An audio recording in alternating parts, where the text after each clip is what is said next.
Welcome. A Catherine Stewart romance collection. The Alpha's Mate. Seraphina stands at the edge of a weathered wooden platform that overlooks the bustling courtyard of Ryland's pack. Dawn is creeping over the horizon, an orange glow casting elongated shadows across stone walls and cobbled paths. Her heart hammers a steady, anxious rhythm beneath the thin tunic she's been provided. She feels small in this place, insignificant even, and yet every sense in her body is sharpened by the weight of her true purpose, infiltration. The mission has been beaten into her skull ever since Elias, the merciless alpha of her home pack, discovered her bond with Kieran. She had loved Kieran with the whole of her being. He'd been her friend, her warrior, her secret dream of a better life. But Elias exiled him, threatened his life, forced Seraphina to stand in front of her entire pack and accept an ultimatum: serve as a spy in Ryland's domain or watch Kieran die. At the time, she'd felt her soul rend in two. But Elias didn't care about her heartbreak. He only cared about power. And so, with no other choice, she had come here to seduce and betray the Alpha who stands as Elias's greatest rival. Her instructions were clear: get close, learn weaknesses, sabotage from the inside. An Omega, no matter how cunning, can slip under the radar. She was to present herself as docile, as no threat at all, until the perfect moment. And then, when Elias called on her, she would deliver what was asked. Seraphina resents the plan, despises the role she's been forced to play, but Kieran's face drifts through her mind, his voice whispering that he'd wait for her, that if she can just endure this, they might have a chance. A chance at freedom, or a chance at death. She's not entirely sure which outcome feels more realistic. Her gaze settles on the courtyard below. Warriors spar on a wide, dusty circle of ground. Betas issue orders. Omegas scurry with water buckets and supplies. The rank divisions are so stark in this pack, so clearly defined by posture and attire. She recognizes a few passing glances of curiosity or distrust. She's an outsider, after all, with no history or loyalty to speak of, only rumors that Ryland, the formidable Alpha, has chosen her as his mate. She hates the lie behind that word, chosen. No, not quite a lie. He had chosen her, but only after a night of orchestrated events. Seraphina had spent weeks traveling with a handful of Elias's best fighters under the guise of seeking refuge. It had been carefully staged. She was to present herself at the gates, half-starved, battered, an Omega in need of protection.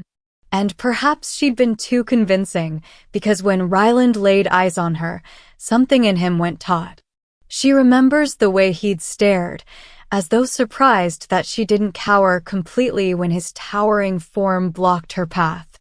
She also remembers the hush that fell over the warriors around him. In a single breath, he declared that he would take personal responsibility for her welfare. She was to stay in his hold, to be taught the ways of his pack, to see if she could flourish here. In truth, Seraphina hadn't known it would happen so quickly.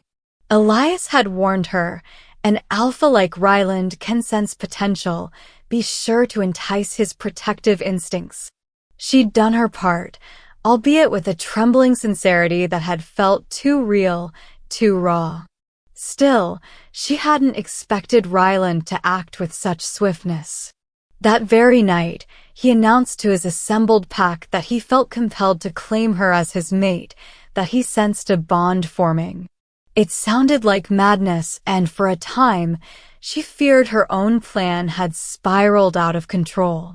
Now, days later, she stands here, every nerve on edge, waiting for the moment he emerges from the fortress. She wonders what expression he'll wear this morning: stern disinterest or polite curiosity. Or that faint flicker of softness she's glimpsed only once, in the dead of night, when he thought no one was watching. She can't afford to trust that softness, but part of her, the foolish part, wants to. She must remember, this place is a battlefield as surely as any blood-soaked clearing. She has a singular goal: obey Elias, gather intel, and keep Kieran alive. From somewhere below, she hears the abrupt bark of a commanding voice. Seraphina shifts her gaze and spots a tall man striding across the courtyard. Ryland. She recognizes the powerful, broad shoulders, the hair cropped close at the sides, but left a bit longer on top, giving him a formidable, no-nonsense appearance. He moves with the effortless authority of an alpha, and the crowd parts around him like water. She can almost feel the tension radiating off the wolves who lower their heads in deference. Something about him dares her to step forward. Something about him makes her stomach clench uncomfortably, half fear, half fascination. She tries to remind herself that behind those commanding strides stands the man she must destroy, the man she must manipulate. But her mind drifts uninvited to moments in the last few nights, moments by the fire where he'd asked her about her life before, or how he'd gently teased her about her quietness, or how one time she'd seen his expression soften when she accidentally brushed his hand. A chill seeps into her bones. She can't let those stolen glimpses confuse her. Duty comes first. Kieran comes first. But a small, traitorous voice inside her wonders what it might be like to abandon the mission and choose something else, if that something else even exists for a lone Omega. A call from behind makes her stiffen. One of Ryland's betas, an older wolf named Tom, steps up, arms folded. There's a streak of gray in his hair, and his gaze flicks over her with mild suspicion. "Alpha's calling for you," he says, his tone clipped, as though he doesn't entirely approve of her presence. She nods, forcing her lips into a half-smile. "Thank you." She tries to quell the flutter in her chest. This must be what it's like to exist on a razor's edge. One slip, one misstep, and everything shatters. Descending the rickety steps, she's acutely aware that her clothes, though simple, cling to her figure more than she'd like. Another detail Elias insisted upon: dressed to catch the Alpha's eye. Dressed to appear vulnerable, alluring. The memory of that conversation stabs at her. She had wanted to vomit that day, listening to Elias describe exactly how to posture herself. But she'd swallowed the revulsion because of Kieran's life on the line. Even now, as she crosses the courtyard to meet Ryland, she feels the weight of every gaze upon her. The male wolves who wonder how an Omega so unknown could captivate their alpha. The female wolves who cast narrowed glances of distrust or annoyance. Ryland stops in the center of the courtyard, arms behind his back, posture rigid. His eyes sweep over her in a way that sets her pulse racing. The look is not quite predatory, not quite gentle, but somewhere in the middle. "You're up early," he comments. His voice resonates, low and calm, yet threaded with the authority that sets him apart. She offers a small shrug, a calculated movement that accentuates the curve of her shoulders. "Couldn't sleep." He steps closer, and she tries to keep her breathing measured. She forces herself to meet his gaze. The wind carries a scent: pine, frost, and something distinctly male. It makes her insides coil with a mixture of nervousness and a shameful spark of longing she doesn't want to acknowledge. "Come." He gestures for her to walk with him.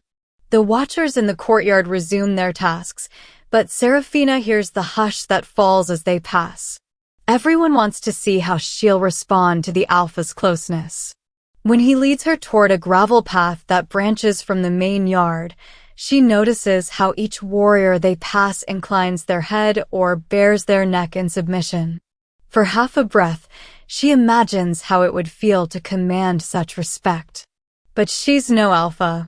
She's just an Omega with secrets and a looming deadline. They walk in silence for a while. She can't decide if the hush is comforting or excruciating. Then Ryland glances at her out of the corner of his eye. "I want to show you the territory," he explains. "Help you settle in." She wonders if he's always this guarded. She wonders if he's suspicious of her. Her heart thrums with adrenaline. This is a step deeper into the lion's den. "Thank you," she replies, voice measured, quiet. Misattuned dialogue, she thinks fleetingly. She's not meeting him on the same emotional ground. She can't. She has to hold him at arm's length, just enough to accomplish her mission without surrendering her heart. He, on the other hand, is trying to connect with her, or at least ascertain what she is made of. He leads her past the training grounds. She feigns interest, allowing her eyes to wander as though she's enthralled by the set of logs arranged for sparring and the thick rope dummies used for practice. In truth, she's memorizing the layout, counting the number of warriors. If Elias demands a vulnerability report, she needs details. Ryland's voice cuts through her thoughts. "What do you think?" He waves a hand toward a group of young wolves grappling in the dirt, their instructor barking corrections. She reads the question behind his words. He wants her honest impression. Perhaps he expects her to be intimidated. Instead, she musters a gentle smile. They're fierce. It's impressive. His lips tilt in something akin to approval. "Our pack has thrived on strong training. We believe in discipline. Even the Omegas learn basic defense." Seraphina nods. She wonders if he intends for her to join that training. The thought is simultaneously thrilling because it might be a chance to actually learn real skills, and terrifying because it's yet another opportunity for her to slip and reveal more than she should. "I'd like to learn," she admits, injecting a note of sincerity. She doesn't have to feign the spark in her chest. The idea of defending herself, for once, not being at someone's mercy, snaps a quiet yearning awake inside her. Ryland arches a brow. "You would." She meets his gaze. "Yes, I'm tired of feeling powerless." The moment the words leave her mouth, she regrets how honest they sound. An involuntary clench tightens in her gut. Will he see through her? But Ryland only inclines his head. "I'll assign someone to train you. Step by step." A faint smile touches his mouth, and her heart betrays her by flipping in her chest. "I suspect you're stronger than you realize." That line stings. She hates that it affects her. She looks away, muttering some small show of gratitude. Over his shoulder, she can see a cluster of betas eyeing her, whispering. She can practically taste the rumors swirling. The Alpha's new mate is an Omega? That's not right. She steels herself against the flush creeping into her face. Ryland notices her glance and turns, barking a sharp order at the betas. They scatter, heads down. One or two cast resentful looks in Seraphina's direction before leaving. A knot of tension forms in her stomach. She doesn't want him to fight her battles. She needs to remain invisible, unthreatening. But he's made her the center of attention simply by claiming her. He starts walking again, and she falls into step beside him, ignoring the sense that every pair of eyes on the training grounds tracks their movement. She reminds herself that a small misalignment here is good. It fosters the narrative that she's uncertain, that they're not perfectly in tune. He guides her past a row of wooden structures, large enough to house families. "We'll find you a place soon," he murmurs, as though he's making a promise. "For now, you remain in the main hold with me." She nods, conscious of the subtle warmth in his tone. Is that concern? Possessiveness? She can't decide. They approach a narrow alley between two structures, and Ryland hesitates. Seraphina senses something shift in his posture. He spotted a figure on the other side. Through a break in the buildings, she sees a tall woman with cropped hair and piercing eyes. The woman lifts her head, expression cautious. Seraphina feels an immediate wave of tension from Ryland. Is this woman a friend or foe? Ryland steps forward. Nessa, he greets neutrally. Seraphina stays behind him, watching. Nessa's lips part into a tight line. So, this is her? Nessa's gaze flits over Seraphina, lingering on the slight build, the lowered eyes. She sniffs the air, clearly catching the unfamiliar scent. You truly chose an Omega? A prickle of defensiveness warms Seraphina's cheeks. She doesn't know if she wants to hide behind Ryland or bristle at the insolence. She settles on staying silent, letting him handle it. Ryland's jaw clenches. It's not your concern. There's a finality in his tone that warns Nessa to back off, but the woman doesn't budge. The tension is thick enough to cut with a blade. Nessa flicks her gaze to Seraphina again. I suppose our Alpha does what he pleases, she says quietly, with an unmistakable undertone of disapproval. Misattuned dialogue, Seraphina thinks. None of them are on the same page. She can sense the conflict in the air, the sense that Nessa once held a special place here, or at least believed she should have. But Ryland isn't giving ground, and Seraphina stands there, helpless but to observe. When Ryland speaks again, his voice is cold. Go about your duties, he orders. We'll talk later. Nessa stiffens, then inclines her head stiffly. She slips away with a look that promises she's not finished forming her opinions. As soon as she disappears, Ryland exhales, tension loosening his shoulders. Someone important to you? Seraphina asks, letting a hint of curiosity slip into her voice. He sets his mouth in a thin line. A loyal beta, he says, but the underlying note of regret suggests otherwise. She's protective of the pack. Seraphina wants to ask if the woman once had eyes for him, or if she objects to an Omega standing by his side. But she keeps silent. Already, too many layers of conflict swirl around her. She doesn't need to stir more suspicion. They continue walking, and the tension from that small exchange clings to them like a stubborn fog. Seraphina's mind keeps drifting. She wonders if Ryland senses that all is not as it seems with her. The question gnaws at her, but she remains outwardly calm.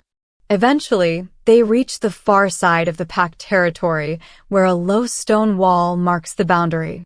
Beyond it sprawls a lush forest, dark pines marching into the distance.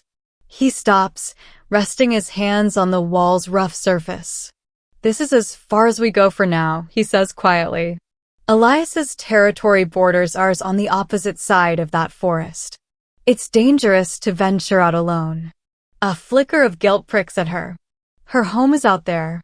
Her Alpha, her blackmailer, her entire twisted fate lies in that direction. I understand, she says, trying to keep her voice neutral. Ryland's gaze finds her, and for a breathless moment, the world slows. Her heart thuds. Something in his eyes glimmers with empathy, or maybe it's curiosity. Tell me about yourself, he murmurs. Who were you before you came here? A loaded question. She can't tell him she was Elias's spy, that she left behind a betrothed love. She can't say she once dreamt of a life free from pack politics, only to have that dream torn to shreds. She must lie, or at least twist the truth into something unrecognizable. So she musters a quiet, pained smile, drawing on old wounds for authenticity. I lost my family young, she begins, heart pounding as she weaves half-truths. I drifted between small packs, never truly belonging. When your territory came into view, I thought, I'd heard rumors that your pack was fair, that you offered sanctuary. He listens intently, expression unreadable. She tries not to flinch under the weight of his scrutiny. If he senses dishonesty, it could unravel everything. I see, he finally says. I hope we can be that sanctuary for you. She almost can't handle the kindness in his tone. Guilt gnaws at her, but she forces herself to keep the ruse. Thank you, she whispers, lowering her gaze. He places a warm hand on her shoulder, and her stomach flips at the contact. She can feel the heat of him, the promise of his strength, the protectiveness that radiates from his every pore. A pang of shame shoots through her for lying, but she can't stop. She must do this. After a long, charged moment, he withdraws. "Come," he says softly. "I want to show you the main hold. You'll be staying close to me, at least until you're more comfortable." She nods, trailing him back through the territory, both of them moving in a silence that hums with unresolved tension. She can feel the shift in her own emotions, the creeping realization that he's not the monster Elias portrayed him to be. That in itself is dangerous. Letting her heart soften can lead only to betrayal on both sides. When they return to the courtyard, the watchers from before have thinned out. Some remain, casting fleeting glances at them as they pass. Seraphina wonders if they sense the slight misalignment in the Alpha's new bond, the way their conversation doesn't quite flow with synergy. But that might be normal for a newly chosen mate and an Alpha who's used to command, not emotional intimacy. She hopes that excuse will keep suspicion at bay. Ryland leads her into the main hold, a stone building with heavy oak doors. Inside, torches flicker against the walls, revealing corridors lined with tapestries and carved wooden pillars. Servants and guards move about, each pausing to bow their head when Ryland passes. She feels as though she's stepped into a labyrinth of hierarchy and tradition. And all of it rests under Ryland's domain. They arrive at a corridor near the back of the hold, where fewer people roam. Ryland stops in front of a thick, iron-bound door, pushing it open. He gestures for her to step inside first. Her eyes adjust to the dim candlelight, revealing a modest living area. Simple furniture, a table, chairs, a small fireplace. To the left is another door, presumably leading to the sleeping chamber. "This is my personal quarters," Ryland says quietly. "You'll stay here with me." Alarm flutters in her chest. She wonders if he expects her to share his bed immediately. Her mission might demand that she appear compliant, but her stomach twists. Is this the moment she must truly seal her fate? He senses her apprehension and holds up a hand. "I won't force you into anything," he clarifies, voice gentler now. "But you must understand, as my mate, your safety is paramount. I trust only certain guards. Anyone else might pose a risk. Until we complete the official bonding ceremony, I'll keep you close." Her relief is almost painful. She swallows. "Thank you. I appreciate that." He watches her a moment longer, gaze lingering on her face, as though searching for any sign of deception or willingness. Then he steps aside, giving her space to explore. She drifts to the window, running her fingers over the carved sill. Outside, the sun has fully risen, bathing the courtyard in gold. In the distance, she sees a handful of wolves training with swords, their movements fluid and deadly. The day is in full swing. She wonders what Elias is doing at this exact moment. Has he already planned her next instruction? Ryland's voice breaks her thoughts. "I'll introduce you to a few key members of the pack today. We'll discuss your role here. But for now, rest. Adjust. The last few days must have been overwhelming." She turns, forcing a tentative smile. "That sounds good." He nods, stepping back to the door, pausing as though considering what else to say. Finally, he settles on a simple, "I'll send someone with breakfast." With that, he leaves, shutting the door gently behind him. The latch clicks, leaving Seraphina alone in the hush of the room. She's keenly aware that this door can lock from the outside if Ryland chooses. She's also aware that she's been given more trust than she ever expected. If she wanted to run, she could try. But the fortress is heavily guarded, and she'd have nowhere to go except back to Elias empty-handed, and that's a fate worse than death. She turns in a slow circle, taking in the details of the space. The walls are thick stone, the floors polished wood. A single tapestry depicting a moonlit forest hangs near the fireplace. A faint aroma of pine and something muskier Ryland's scent lingers in the air. Her heartbeat catches. She tries to swallow down the swirl of conflicting emotions. In the corner, she notices a small table with a chair. It looks like a place Ryland might sit to review pack ledgers or sign orders. Papers are neatly stacked, an inkwell and quill perched on the side. Curiosity beckons her forward. She needs intel, after all. But caution warns her not to be too bold. If she's caught snooping this early, it'll ruin her facade. She edges closer, eyes scanning for anything that stands out. Nothing immediate leaps to her attention, only ledgers with the pack's seal. She exhales. Patience, she reminds herself. She's only just arrived. A wave of exhaustion hits her, the emotional toll of the morning pressing down on her. So many conflicting thoughts, longing for Kieran, guilt for deceiving Ryland, wariness about the wolves who cast suspicious glances, and that traitorous flicker of something else whenever Ryland looks at her. She can't unravel it all now. She needs a plan, a calm, focused approach to survive until Elias demands results. She moves to the adjoining room. It's a bedroom with a large bed, furs piled on top, and a worn rug covering the floor. Her steps falter at the realization she may be expected to share this bed soon enough. She forces that thought away, telling herself that she can handle it if the time comes. She's endured far worse. She's strong enough. She has to be. The bed calls to her, or maybe just the idea of a moment's respite. She sinks onto it, feeling the softness beneath her. Her eyes slip shut. She imagines the iron tang of Elias's threat, the memory of Kieran's final plea to stay alive. She pictures Ryland's unreadable gaze. The conflict in her chest tightens until she feels like she can't breathe. Then, unbidden, her mind conjures the way Ryland's voice lowered when he said she might be stronger than she thinks. It sets off a tremor of fear and something else, a tiny spark of hope that maybe there's more to her story than just being a pawn. She lies there for several long minutes, letting the swirl of emotions settle until a quiet knock startles her. A young wolf, an omega, by the timid way she carries herself, peeks in, holding a tray of food.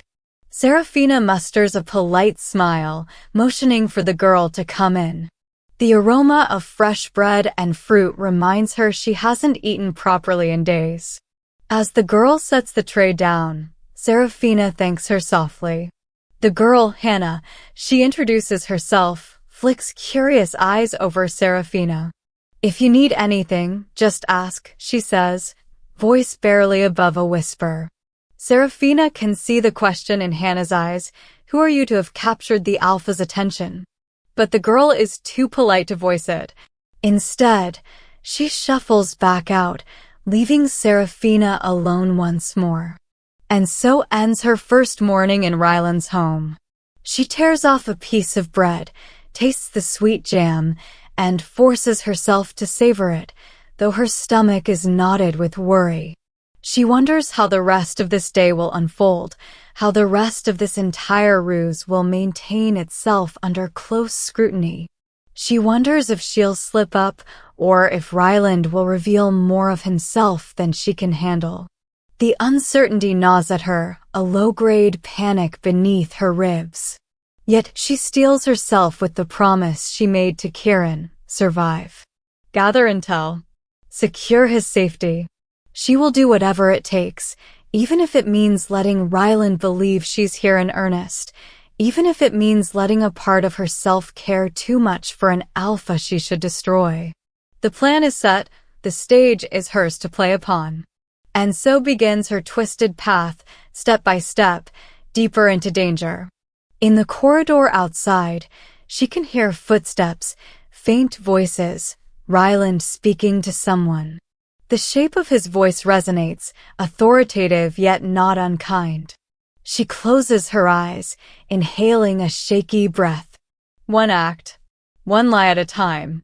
If only her heart would stop pounding with that desperate sense of possibility whenever she hears him speak her name. If only she could sever her emotions as easily as Elias commanded her to. But she can't. And that might just be her downfall, or perhaps the one thing that can save her in the end. Seraphina stands before the large window in Ryland's chamber, her gaze drifting across the courtyard below. The day stretches on, a sweltering, sun-baked hush settling over the pack's territory. Yet inside her mind, everything is chaos.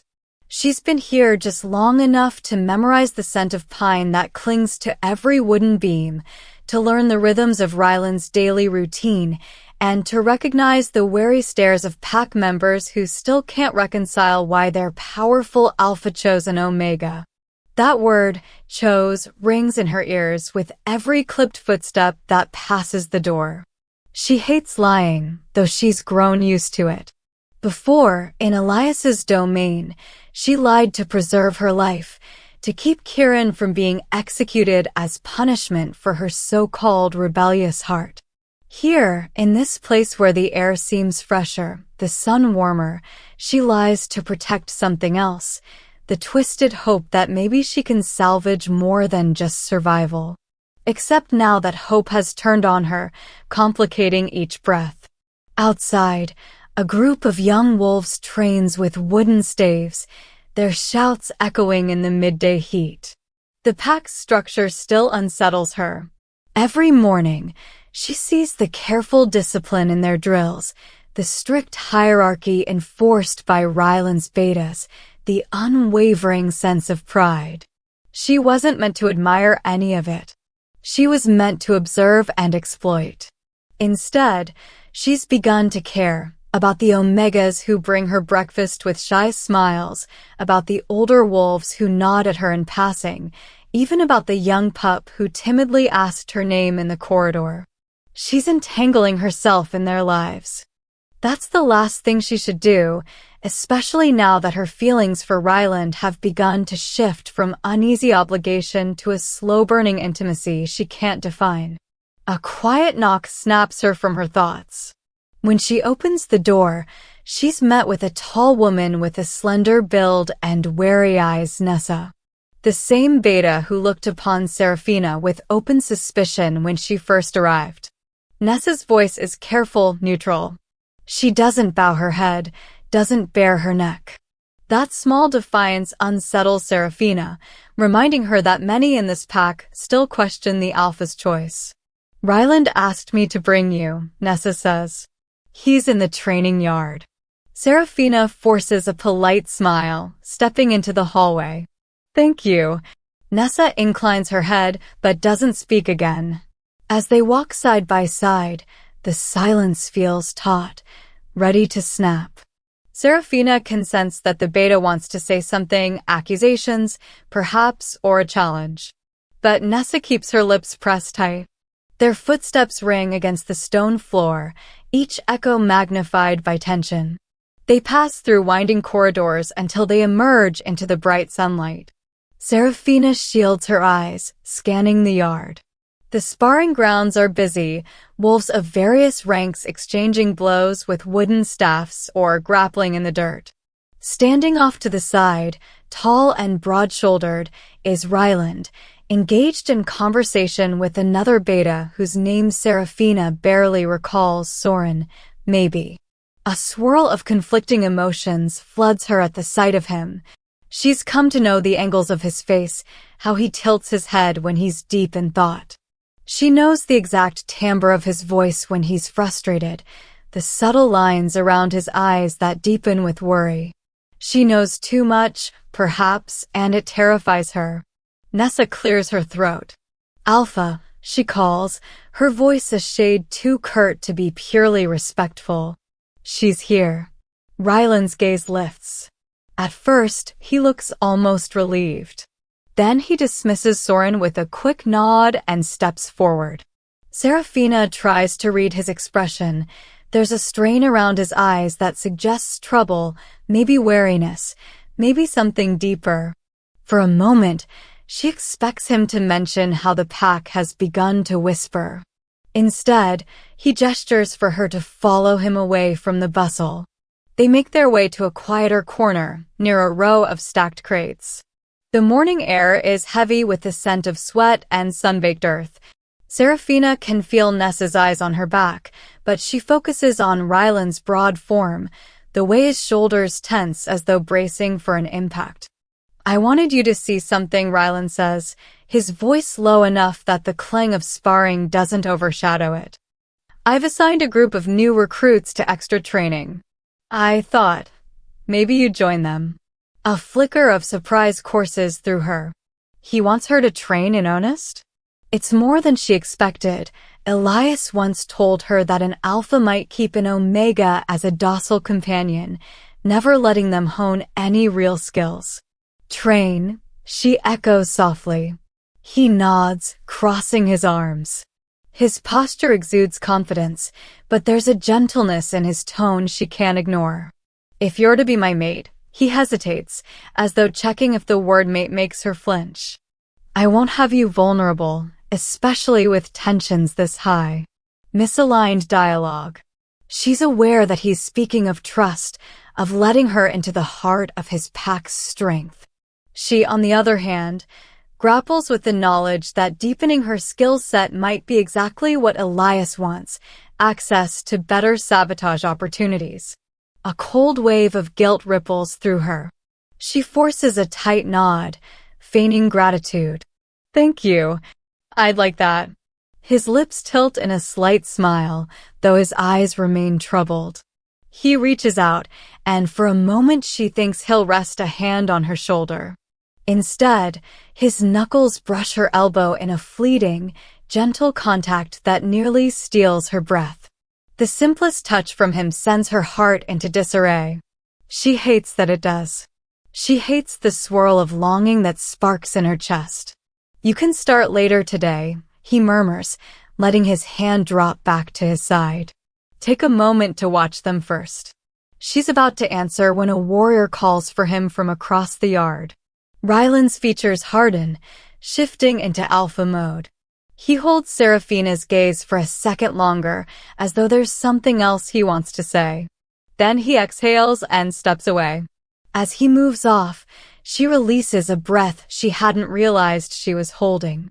Every time they stand together like that, so close yet divided by the secrets she carries, she feels the ground tilt beneath her feet. She's supposed to be Elias's spy, collecting vulnerabilities. Instead, she's gathering truths about Ryland that make the mission near impossible, truths like how fiercely he protects those under his care, or how his voice softens when addressing an omega who's been injured. None of these are the weaknesses Elias demanded she find. They are the marks of a leader who values his pack with a loyalty she can't help but admire. Nessa lingers nearby, her arms folded. Seraphina senses the woman's gaze flick over her, assessing. "You're lucky," the beta remarks, voice carrying a quiet tension. Seraphina tilts her head. "Am I?" Nessa purses her lips, glancing toward Ryland. He's never been quick to trust outsiders. Took me years to earn a fraction of his confidence. She narrows her eyes. Then you show up, and he claims you as a mate in less than a day. Heat flushes Seraphina's cheeks. She can't deny how suspicious it all looks. She wonders if Nessa suspects the truth, or if it's jealousy fueling the woman's hostility. "Maybe I'm not as trusted as it appears," Seraphina attempts, deflecting. Nessa's gaze sharpens. "Perhaps not. But you have his attention. And that can be powerful." The unspoken question, will you use it for your own ends? The implication raises the hairs on Seraphina's arms. A retort clogs Seraphina's throat. She wants to say she never asked for this, that she's a pawn forced into a role. But she can't. She must keep the facade of a demure Omega, albeit one who's learning to stand at Ryland's side. With a small nod, she murmurs, "I hope to prove myself worthy of the trust he's extended." Nessa gives a non-committal hum. "We'll see." Then she strides off to where another group of betas confers, leaving Seraphina alone amid the clang of training. She steels herself and sets her sights on the circle of recruits practicing with wooden staffs, deciding to observe. A few notice her approach. Self-consciousness prickles at her spine. But she swallows the feeling. If she's to be Ryland's mate, she has to learn how to hold her own, both in combat and in the social hierarchy. The recruits range in rank, but each tries to outdo the others. She sees the way they pivot, feint, strike with cautious aggression. And in a fleeting moment, she realizes how useful this knowledge might be for Elias. The notion makes her stomach churn. She kneels at the edge of the sparring circle, arms draped over her knees. Through parted lips, she exhales slowly. The recruits finish a sequence, stepping back to swap partners. One of them, a young woman with braided hair, notices Seraphina and offers a small wave. Surprised, Seraphina offers a tentative smile. The woman doesn't look at Seraphina like an enemy or an intruder, but rather with mild curiosity. It's a kindness Seraphina hardly knows how to handle. She wonders how many times she'll betray that kindness by feeding intel to Elias. The thought sours her mood. In the midst of these swirling doubts, a movement at the courtyard's entrance catches her eye. Two figures stride in, Ryland walking alongside a tall, imposing man with raven black hair and a scar across his left brow. She recognizes him from the night before, Soren, yes. They speak in hushed tones, their expressions grave. From across the courtyard, Seraphina can't hear their words, but she senses tension as thick as storm clouds. Something has happened. Her heart flutters with worry. Could it be that Elias has already made a move? Or has the pack discovered a new threat? She almost rises to go to Ryland to ask if something's wrong. But she forces herself to remain seated, reminding herself that prying too openly might invite suspicion, especially if the threat is external. He'll tell her if it concerns her, won't he? Shadows move over her as the sun climbs higher, the day's heat intensifying. After a while, Seraphina stands, deciding to find a cooler spot to wait until her training begins.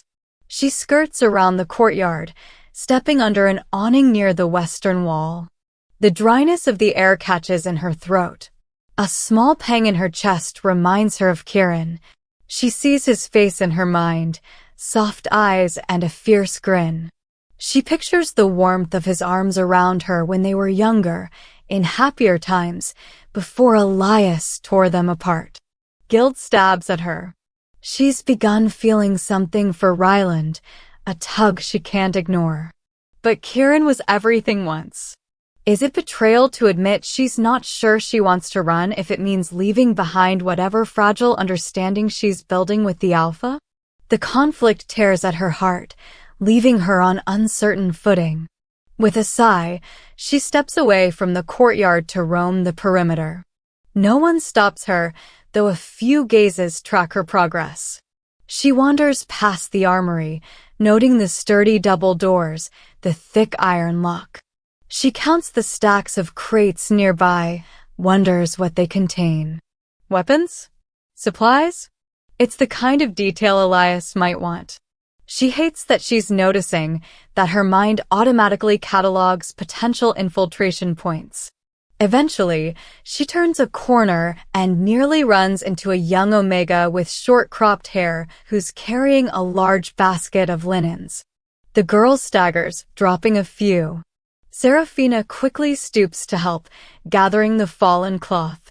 "Thank you," the girl whispers, cheeks flushed. "Sorry, I didn't see you." "It's all right." "Really," Seraphina replies softly, smiling despite the tension curling in her gut. This girl shouldn't have to fear a simple bump. I'm sorry for startling you. The girl gives an anxious glance around, as though expecting to be reprimanded. Then, seeing no one else, her shoulders relax a fraction. You're the Alpha's new mate, she ventures in a hush. She pronounces mate with a shy tinge, as if the word feels too grand to say aloud. Seraphina's throat tightens. Yes, I am. Oh, the girl says, eyes brightening. That's nice. She nods to herself as though verifying the statement. I'm Eloise. If you ever need help, I do a lot of errands. Deliveries, messages, that kind of thing. Deliveries, messages. A pang of temptation washes over Seraphina. Could Eloise be an unknowing conduit to smuggle out word to Elias? Or to Kieran? The thought makes Seraphina's stomach churn. She's stooped to enough lies already. Yet, it might be necessary. She places the folded linens back into the basket and meets Eloise's eyes. I appreciate that, she says, choosing her words carefully. It might be good to talk sometime, to understand how things work here. Eloise offers a tentative grin. Of course. I'm around the hold most days. She shifts the basket in her arms, then scurries off. Seraphina watches her go, feeling the weight of countless choices pressing in. She can't deny that forging connections is both comforting and terrifying. Each relationship is a potential bond and a potential betrayal. The day wears on. At midday, she returns to the courtyard to find the recruits resting in the shade, gulping water from ladles and chatting. One of the instructors beckons her over, handing her a wooden staff. The weight of it feels foreign in her hands, yet a flicker of anticipation ignites in her core. This is the first time in her life she'll be taught how to actually defend herself. Elias always wanted her docile, malleable. Now Ryland's pack is offering strength. She joins a small group that's practicing basic footwork. Each stance, each pivot begins to make sense as the instructor explains how to shift weight, how to avoid telegraphing your next move. It's not easy. Her body is unaccustomed to the fluid motions. But she perseveres, sweat dripping down her neck, ignoring the occasional sideways glance from the recruits. If they resent that she's the Alpha's chosen mate, if they resent her perceived privilege, she's determined to prove she's not helpless. At one point, she locks eyes with the girl who waved at her earlier. The girl smiles again, a genuine warmth that melts some of Seraphina's tension. She tries to reciprocate, letting a trace of gratitude show. The moment is small but meaningful. Throughout the training, she can feel the instructor's watchful eye. He doesn't go easy on her, nor does he push her beyond reason. He corrects her grip, adjusts her stance. Each subtle correction brings her a step closer to competence. She wonders if Elias foresaw this scenario, her learning how to fight at Ryland's side. Likely not. He'd probably want her idle, gleaning secrets, not forging bonds. Eventually, Ryland appears, arms folded as he leans against the fence to observe. His presence wraps around the space, a quiet authority that hushes the recruits' chatter. She keeps her eyes on the staff, feigning full concentration, but every sense is attuned to his presence. The way his gaze tracks her movements, the way tension lines his posture. She wonders what thoughts coil behind those intense gray eyes. When the session ends, the instructor dismisses them for a break. Seraphina steps away, pressing a damp cloth to her forehead. She's tired, but it's a good tired, a physical exhaustion that feels earned. She looks up to find Ryland watching her with an unreadable expression. For a moment, neither speaks. Then he crosses the yard, each stride purposeful. "You handled yourself well," he says quietly. His voice doesn't carry mock praise, but genuine approval. She can't help the small bloom of pride that flares in her chest. "Thank you. Enjoyed it, she manages, still catching her breath. He nods, glancing at the staff in her hand. Keep practicing. You'll get faster. She dares to meet his gaze. The simmering intensity there makes her pulse quicken. She can't forget her mission, can't forget the life that hangs in the balance. But in this moment, with the midday sun shining on them and the clang of practice swords in the background, she feels the tenuous thread of something like hope. It's a terrifying sensation, hope that perhaps she can carve out a future not dictated by Elias's threats. They stand in silence for a few heartbeats too long. Then Ryland clears his throat. Walk with me, he says, turning away from the training grounds. She follows, the staff still clutched in her hands.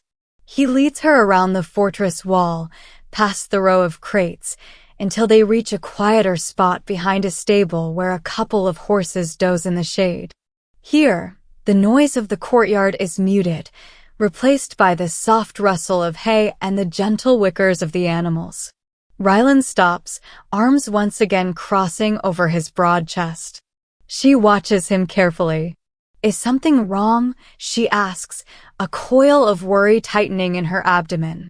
She half expects him to confront her about suspicious activity, half expects him to say he discovered a hidden letter or overheard a slip of her tongue. But he sighs, gaze shifting to the stable door. Soren brought me news this morning. There's been trouble near the eastern border, fresh signs of intruders, possibly from Elias's pack. He rubs the back of his neck, tension evident. I'm preparing to send scouts. Her pulse quickens. If Elias has men wandering so close, he might be checking on her progress or planning an attack. That means time is running short. Her stomach roils with anxiety. That sounds dangerous, she murmurs, trying to keep her voice steady. He nods. It's not ideal. And I have to consider your safety, especially if Elias is prowling about. There's a protective note in his voice that hits her chest like a hammer of guilt. She hates how earnest he sounds. She hates that part of her wants to believe in it. She forces herself to remain calm, feigning a slight tremor in her voice. Do you think they'll come here? He studies her face. I don't know, but I won't let them harm you. The resolute confidence in that statement feels like a punch to her lungs. How can she respond without revealing the war inside her? She nods, swallowing the knot in her throat. Thank you. Misaligned again. He's speaking of protection, devotion. She's silently grappling with betrayal. She can't endure the weight of it. She looks away, focusing on a tuft of hay near her foot. The moment stretches, thick with unspoken truths. Then he takes a half step closer, and she can feel the warmth emanating from his body. I'm sorry if the pack's tension has been difficult for you, he says quietly. Nessa, Soren, they're wary. This arrangement happened so fast. His tone suggests he, too, grapples with the speed of it all. She lifts her gaze, trying for a half smile. I understand their wariness. I'm an outsider. Her voice catches. She can't exactly say she had no real choice in all of this. It's complicated. He nods. The mating ceremony is significant. And you've asked for more time. Her throat tightens. The mating ceremony. She keeps delaying it out of fear that truly sealing the bond will make her mission impossible. But each day she waits, the pack grows more suspicious. She wonders if Ryland does too. I don't want to rush something so important, she manages weakly. A flicker of disappointment crosses his face. Then he nods slowly, like a man resigned to a patience he doesn't want to hold. I won't force it. But if your hesitation stems from something else, he trails off, leaving the question hanging. For a heartbeat, she contemplates telling him everything, Elias's threats, Kieran's life in the balance, the chain around her soul. But the image of Kieran's face, bruised and battered by Elias's enforcers, floods her mind. She can't risk that. She steels herself and shakes her head. It's not that, she lies. I just need time. His shoulders relax, tension dissolving just a notch. All right. He hesitates, then sets a gentle hand on her forearm. The contact sparks a swirl of confusion in her chest.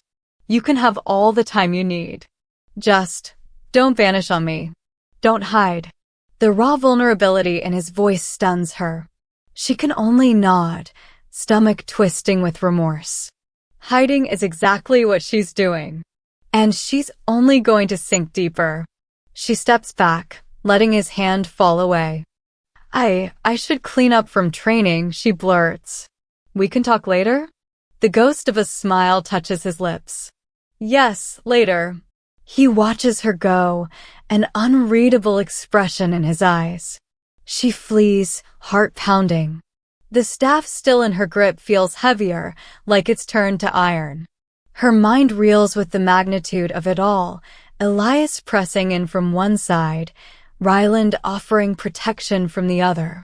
And here she is, stuck in the middle, each passing day binding her more tightly to the Alpha she's supposed to betray. Hours slip by, drifting into late afternoon. Seraphina finds herself in a quiet corridor of the fortress, uncertain what to do next. She told Ryland she was going to rest, but her thoughts are too restless for that. She wanders, letting the stone walls guide her steps, until she nearly collides with Nessa again. This time, the beta's expression is more guarded than outright hostile. Nessa lifts a brow. You look lost. I'm just, Seraphina falters. Should she pretend she's exploring or claim she's heading to her chamber? She opts for partial truth. I needed some air. Might step outside for a minute. Nessa nods, and for the briefest moment, she almost looks sympathetic. The courtyard is that way, she says, pointing left. But if you need real solitude, there's a small garden behind the stables. Few people go there. A flicker of surprise crosses Seraphina's face. That's almost helpful. She carefully shapes her expression into gratitude. Thank you, I appreciate it. She's about to walk away when Nessa's next words stop her.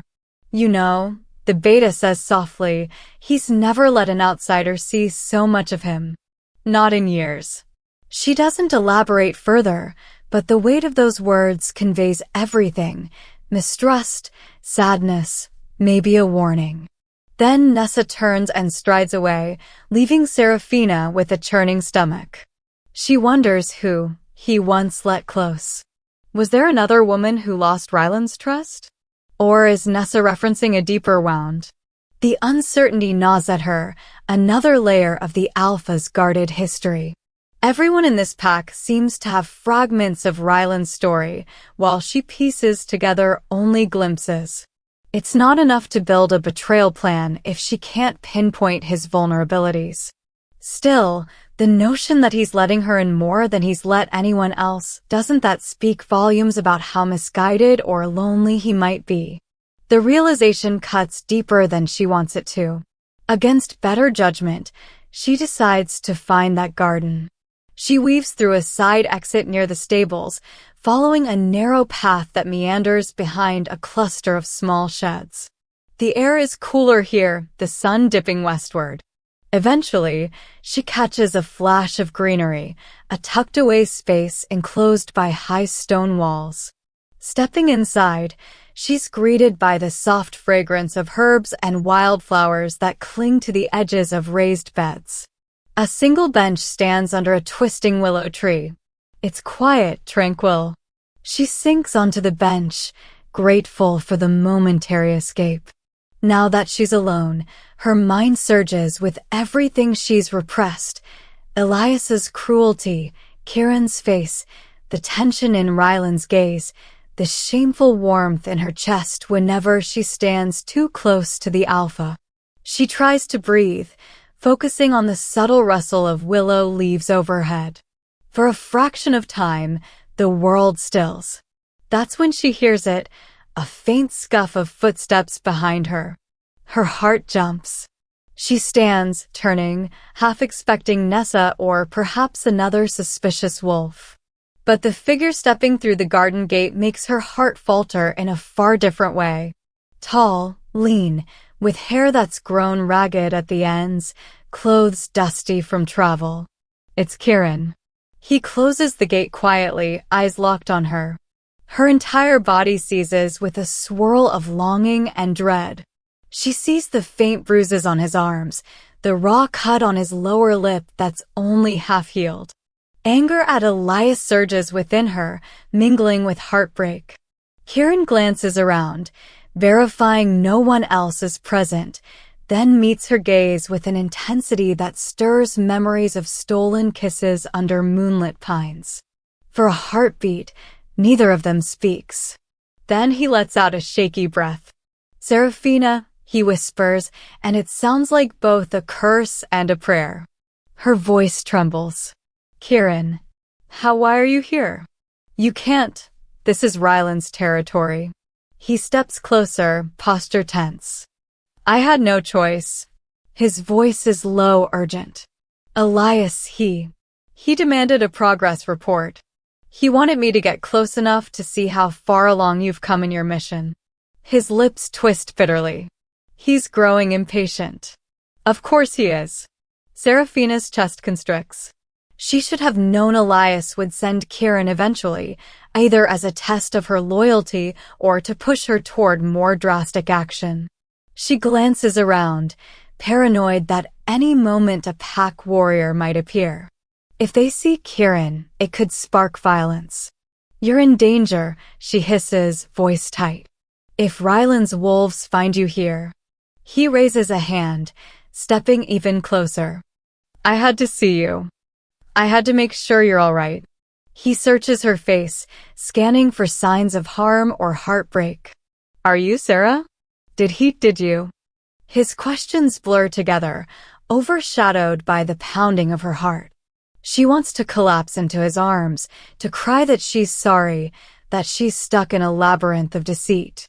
But she can't. Her loyalty to Ryland has begun tangling with her mission, and the realization feels like razor wire around her soul. She steels herself, swallowing back tears. "I'm managing," she says, which is the closest to truth she can offer. Her eyes flick to the bruises marring his skin. "What about you?" "Elias, he hurt you again."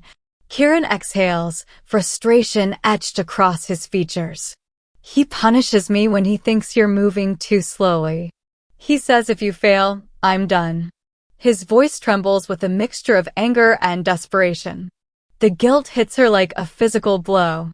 She's torn between her new, confusing feelings for Ryland and the vow she made to save Kieran. He's paying the price for her hesitation. "I'm sorry," she manages, tears pricking her eyes. "He demanded I sabotage the pack, but it's not so simple. Ryland, he's not what I expected." Kieran's jaw tightens. "He's the enemy, Sarah." Then his voice breaks. "He's the reason Elias wants you here in the first place." She bristles at the condemnation in his tone. "He's not the reason," she whispers fiercely. "Elias is the reason. He's the one threatening you, controlling me. Ryland hasn't. He doesn't." She falters, tears edging her voice. "He's not the monster we were told." Silence pulses between them. Finally, Kieran's expression softens into sorrow. "Then you've fallen for him?" It's not an accusation, nor a question steeped in malice. It's heartbreak and fear, laced with resignation. She can't lie to him. But she can't fully admit the truth either.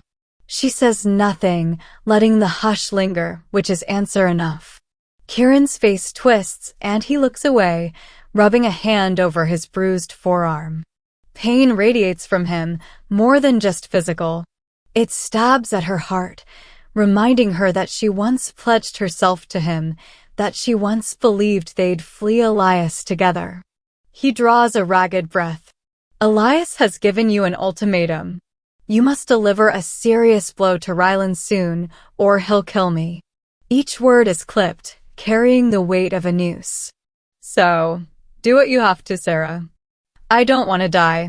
Her throat tightens painfully. She wants to scream that she can't do it, that she can't shatter the trust Ryland is extending. But seeing Kieran's bruises, seeing the desperation in his eyes, tears her in half. Kieran, she chokes out, stepping closer. Is there no other way? Couldn't we, you and I, just run? He shakes his head bitterly. Where would we run? Elias would hunt us. Ryland's pack would see us as traitors. There's nowhere to hide from two warring alphas.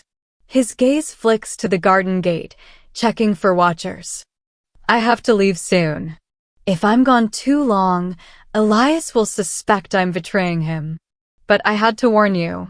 He wants results, Seraphina. And he wants them soon. Her fingers curl into fists at her sides. I'll figure something out, she says, voice trembling. I won't let him kill you. Kieran's eyes roam her face, a haunted sadness in them. You've changed, he whispers. I see it in your eyes. You're not the scared Omega I left behind. You're stronger now. She almost laughs, a shaky, humorless sound. I don't feel stronger.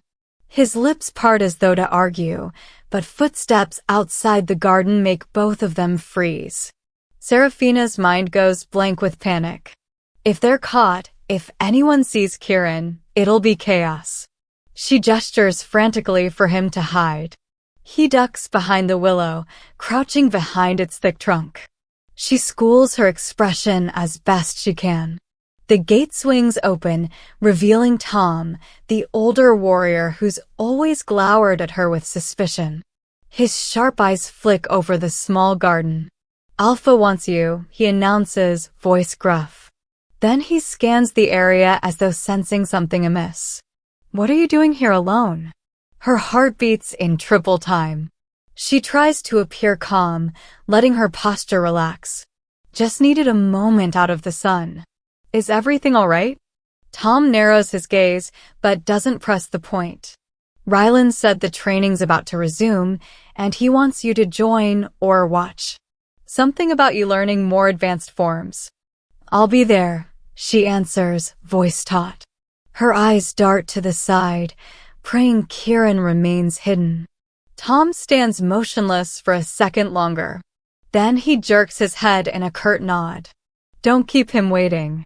Without further word, he leaves, the gate slamming shut behind him. The moment he's gone, Kieran slips from behind the willow, tension radiating off him. I have to go, he mutters, anger flickering in his eyes. Be careful, Sarah. I can't help you if they find out about me. Then, in a swift motion, he leans forward and brushes a fleeting kiss to her forehead, once a gesture of devotion, now a desperate goodbye. Before she can respond, he hurries out the back gate, sliding into the shadows like a hunted fox. She stands there trembling, tears burning her eyes. This is the past love who once meant everything. She's never seen him so defeated, so bound by fear. It reminds her that no matter how enthralled she's become by Ryland's compassion, she still owes Kieran her loyalty and possibly her life. At that realization, her chest constricts. She can't remain here. She must show face at the training yard, pretend nothing is wrong, continue weaving her false narrative. Heart hammering, she steels herself, dashes tears from her cheeks, and heads back into the fortress corridors. Each step feels heavier, each breath laced with the knowledge that time is racing forward, carrying her deeper into an impossible choice. She arrives at the training yard to find Ryland in conversation with the instructor. Warriors line up for advanced drills, some bearing swords, some carrying heavier staves. A hush falls as she steps onto the packed dirt. She senses the eyes of many wolves upon her, some curious, some openly hostile. Forcing her shoulders back, she approaches Ryland. He turns, expression shifting from stern to faint relief. There you are, he says quietly. He dismisses the instructor with a nod and beckons Seraphina closer. Are you all right? Tom said you seemed unsettled. So Tom is already stirring the pot. She glances away, hiding her rattled emotions. I'm fine. Just a little overwhelmed. Not a complete lie. I want to keep learning, though. He studies her face, concern flickering in his eyes. If it's too much, she cuts him off, voice steadier than she feels. I can handle it. Then she quickly adds, thank you for worrying. He nods, though a small line furrows his brow. We'll see how you do today with the next set of moves. And if you're up for it, I might teach you some holds myself. A spark of something dangerously close to gratitude stirs within her. She manages a small, tight smile. I'd like that. The words are barely out before she curses herself inwardly. Why does she keep sounding sincere? The training begins. The instructor pairs her with a burly wolf named Calder, who exudes quiet caution around her. Calder tries to teach her a sequence of deflections and counterattacks with the staff. Her mind churns with conflict, half fixated on Kieran's warning, half on the need to not embarrass herself in front of Ryland. Her movements are stiff at first, betraying her distraction. Calder frowns, telling her to focus. She steels herself, letting the physical demands of the drills anchor her swirling thoughts. She blocks, steps, counterstrikes. Slowly, she falls into a rhythm, sweat beading on her brow. The rest of the pack engages in their own training, the yard echoing with the shuffle of feet, the sharp ring of swords against wooden blocks. At one point, Calder swings a heavy blow toward her midsection, testing her reflexes. She braces, twists aside, staff angled to deflect. The impact rattles her arms, but she manages to hold firm. A small thrill runs through her. She's never felt so alive in her body before. Each successful maneuver spurs a surge of confidence. She wonders, fleetingly, if she might actually prefer this life, if only it were free of lies. Ryland watches from a short distance. She senses his approving gaze like a warm current brushing her skin.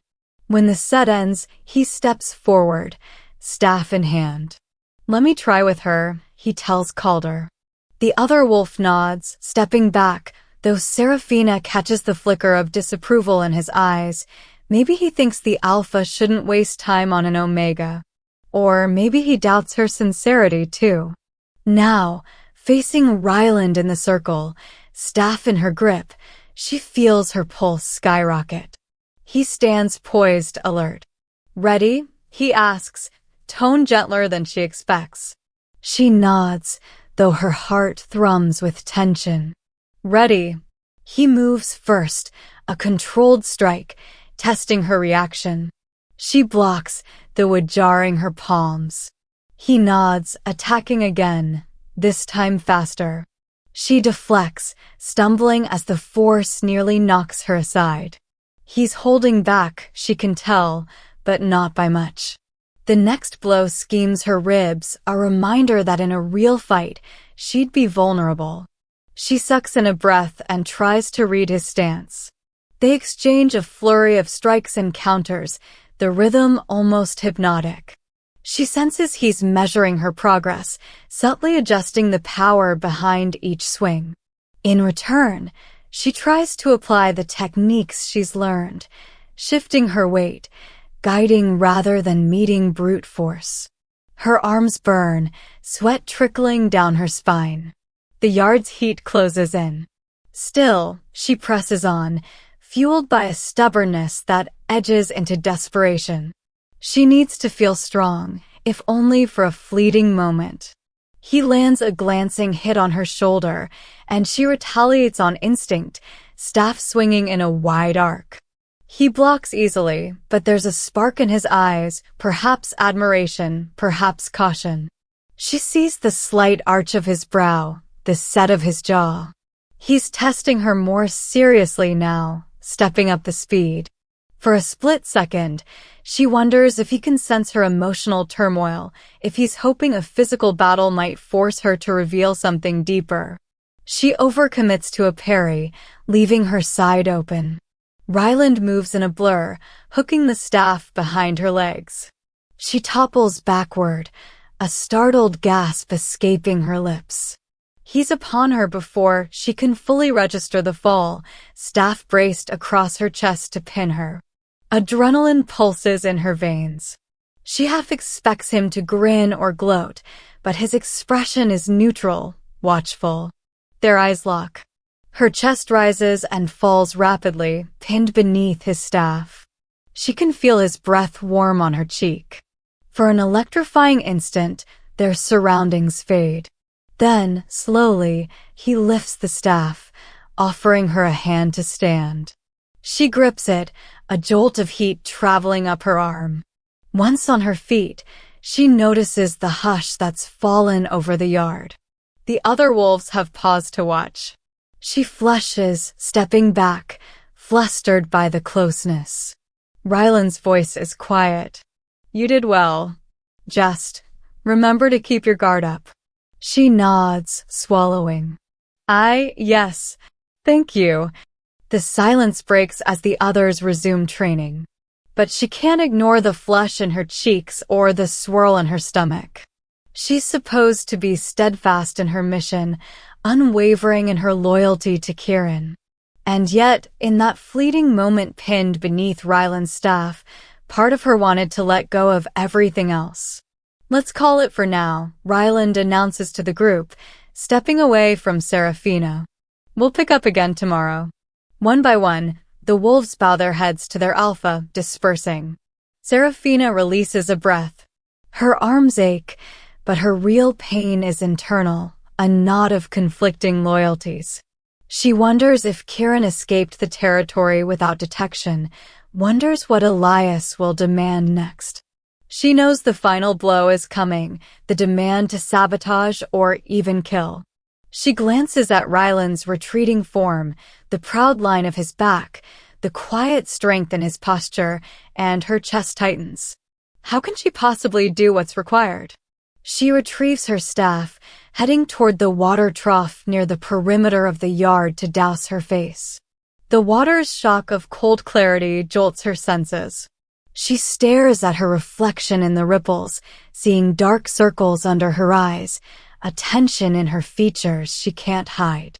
Then a flicker of movement in the reflection. Someone stands behind her. She turns quickly, staff in hand, only to find Nessa again, arms folded, gaze hard. The Alpha is a merciful leader, Nessa says softly, not quite meeting Seraphina's eyes. But mercy can cost him. You realize that, don't you? Seraphina's throat tightens.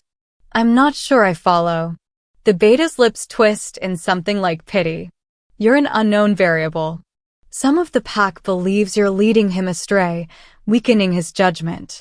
They talk of how he hesitates to press you about the bond ceremony. She exhales sharply. We're on the brink of war, and he's compromised. It takes all of Seraphina's self-control not to let panic flare. Nessa is voicing the pack's suspicions. He's just giving me time, Seraphina manages. It's a big commitment. Nessa's eyes flick to the staff in Seraphina's grip. I've never seen him train an Omega so personally. Are you truly so special? An instinctive retort burns her tongue, but she swallows it. She can't appear too defensive. I don't claim to be special, she says, voice mild. He's chosen me for reasons I can't claim to fully understand. I'm trying to honor that choice. A moment of silence. Then Nessa huffs, turning away. If you harm him, she doesn't finish, but the threat is tangible. Her footsteps echo across the dirt as she leaves. Seraphina stands there, chest tight. The rising conflict is painfully clear. If Elias's men close in, if she fails to produce results, Kieran dies. If she betrays Ryland, she might survive, but at the cost of the Alpha's life and her own conscience. If she betrays Elias, Karen dies and Seraphina likely does too. The swirl of possible outcomes feels like an avalanche, unstoppable. She lifts her gaze to the sky, noticing the first pink streaks of dusk creeping in. Another day wasted, she thinks. Another day closer to Elias's deadline. Another day deeper into Ryland's hold. Her hands tremble, her mind spinning with half-formed plans. She might have no choice but to strike soon, to deliver a blow that cripples the pack's defenses. She might. Shame chokes her. She can't do that to them. Not to the wolves who greeted her kindly. Not to Ryland, who stares at her with unguarded sincerity. Yet Karen's bruises burn in her memory. Another wave of helplessness rolls over her. When she finally makes her way back to Ryland's quarters that evening, the corridors are quiet, lanterns flickering along the walls. She hesitates outside the door, gathering her courage. She can't face him with these tears brimming. She wipes her eyes, steels herself, and enters. Ryland is there, standing by the fireplace. At her entrance, he straightens. She closes the door behind her, the latch clicking in the hush. For a moment, neither speaks. The air between them crackles with unsaid thoughts. Did training end well? He asks softly, eyes scanning her face. She musters a nod. Tiring, but good. A faint smile curves his lips, though it doesn't reach his eyes. I'm glad. His gaze drifts to the staff in her grip. You can leave that here. We'll practice again tomorrow. She sets it against the wall, her heart pounding. The silence that follows is thick with tension. Maybe she should mention Karen or her doubts. But fear locks her tongue. Instead, she says, "Are you worried about the border incursion?" He exhales, running a hand through his hair. Yes. We're not certain how many of Elias's men are in the area. We found tracks, half a day old. They might be scouts. I'm sending out my own search parties tomorrow. Her stomach twists, imagining Elias orchestrating this. She must remain outwardly calm. I see. He takes a half step closer, voice dipping low. I won't let them hurt you. The quiet fervor in that statement hits her like a blow. She wonders if he can sense how close she is to breaking. The watery shimmer in her eyes must give her away, because he lifts a hand to gently brush his fingertips along her cheek. Electricity sparks across her skin at the contact. She closes her eyes briefly, overwhelmed. She can't do this. She can't keep lying to him, letting him vow protection, all while planning to tear down everything he's built. But Kieran's voice echoes in her mind. He demanded a serious blow. She pictures the bruises, the cuts, how he flinched when she touched him. I need to rest, she whispers, backing away. Her heart clenches at the flicker of confusion and hurt in Ryland's eyes. She's never felt more divided, more fractured. But she can't stay in his arms, can't endure his kindness. She stumbles to the adjacent room, shutting the door softly behind her. Inside, darkness engulfs the bedchamber. She leans against the door, tears threatening to fall. She's crossing a threshold of no return. Each day that passes, the love versus loyalty conflict deepens. She might be falling in love with Ryland despite every intention not to, and that realization is a blade twisting in her chest. Eventually, she peels off her outer garments, leaving only a thin undershift as she slips under the blankets. The night air is stifling, her mind even more so. She imagines Karen's face, imagines the final threat from Elias, imagines the softness in Ryland's gaze. How can she keep all these illusions in motion? She doesn't know. Sleep comes in fits, riddled with dreams of swirling conflict and heartbreak. She sees Karen's body, broken, hears Elias's mocking laughter, feels Ryland's warm breath on her neck. The dream morphs into a horrifying tapestry of betrayal, each thread tangling around her like a snare. She wakes in a cold sweat, dawn light creeping through the window, heart thudding with the knowledge that nothing has changed. She's still stuck on the knife's edge between two destinies, and time is almost up. Days pass in a blur. Seraphina continues training, forging tenuous camaraderie with some recruits, while Nessa and others watch her with cold wariness. Each night, she shares quiet dinners with Ryland, where their conversation dances around unspoken truths. Sometimes, a fleeting spark of warmth kindles between them, a moment of laughter, a brush of hands that leaves her breathless. Other times, tension coils, especially when mention of the upcoming mate ceremony arises. She keeps stalling. He tries to be patient, but she sees the frustration building behind his eyes. Meanwhile, she senses the net closing in. Rumors swirl that Elias's scouts have been spotted again. Whispers of sabotage drift among the pack.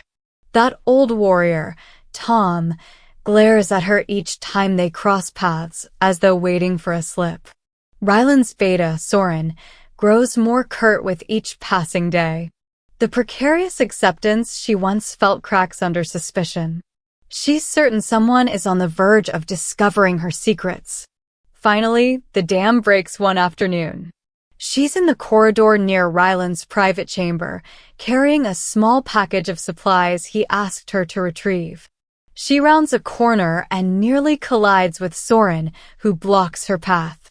Without preamble, he demands, "What were you doing in the armory last night?" Her pulse spikes.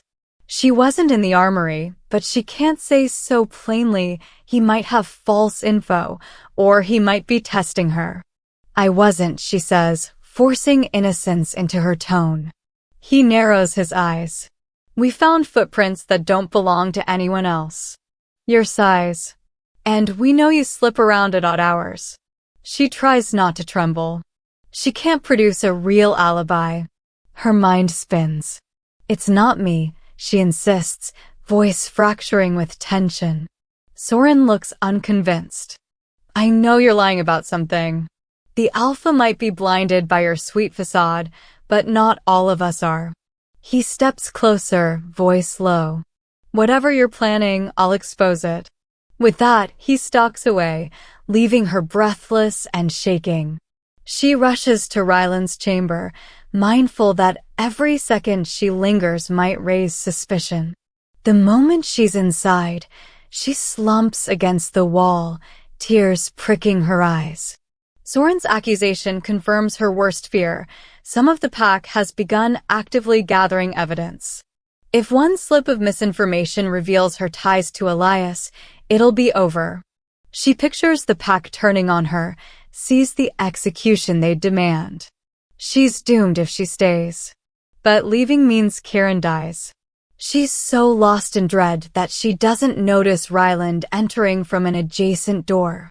His voice startles her. "Seraphina? You look pale." She straightens, struggling for composure. "I'm fine," she lies. The halls are busy today." He regards her with concern. "Soren confronted you?" She hesitates, fear creeping up her spine. "Yes." "He implied I was in the armory." Ryland's frown deepens. "Why would he think that?" She stammers, I don't know. "He's suspicious of me." A flash of frustration crosses his face, though it's not directed at her. She's momentarily stunned by his protective anger. He wants to defend her. The guilt tears at her anew. "I'll speak with him," he says sternly. "He's been on edge ever since we found more signs of Elias's scouts. He thinks we have a mole." Her blood runs cold at that word. Mole. She forces a tremulous nod. "Thank you." He moves closer, tipping her chin up gently. "I won't let them harass you. You're my mate. They need to respect that." His voice softens. "But if there's something you're not telling me..." Her heart pounds, tears threatening to spill. She grips the front of his tunic, a trembling wave of emotion crashing over her. "Ryland, the words catch." She aches to confess, to beg for his mercy, to ask him to free Kieran from Elias's clutches. But the risk is staggering.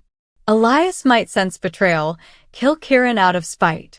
She can't do that to him. Ryland's eyes flicker with confusion. What is it? He brushes a thumb across her cheek. You can trust me.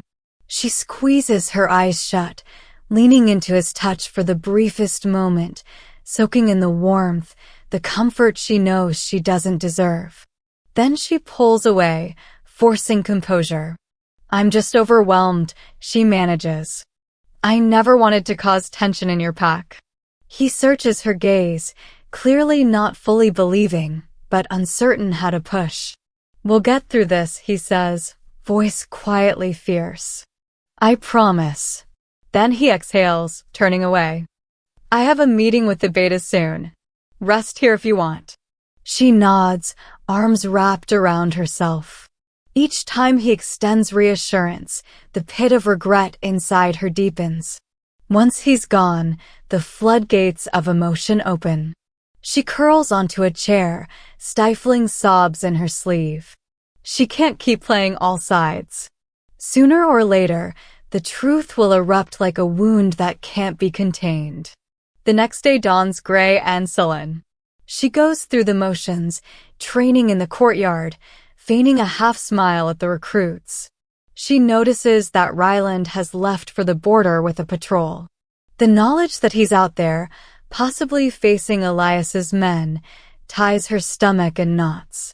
She wanders aimlessly, each corridor feeling more claustrophobic than the last. Then it happens. Late in the afternoon, she slips into a deserted hallway near the rear of the fortress, hoping for a moment of quiet. She's rummaging for something, anything, to steady her scattered nerves when a voice from behind makes her jump.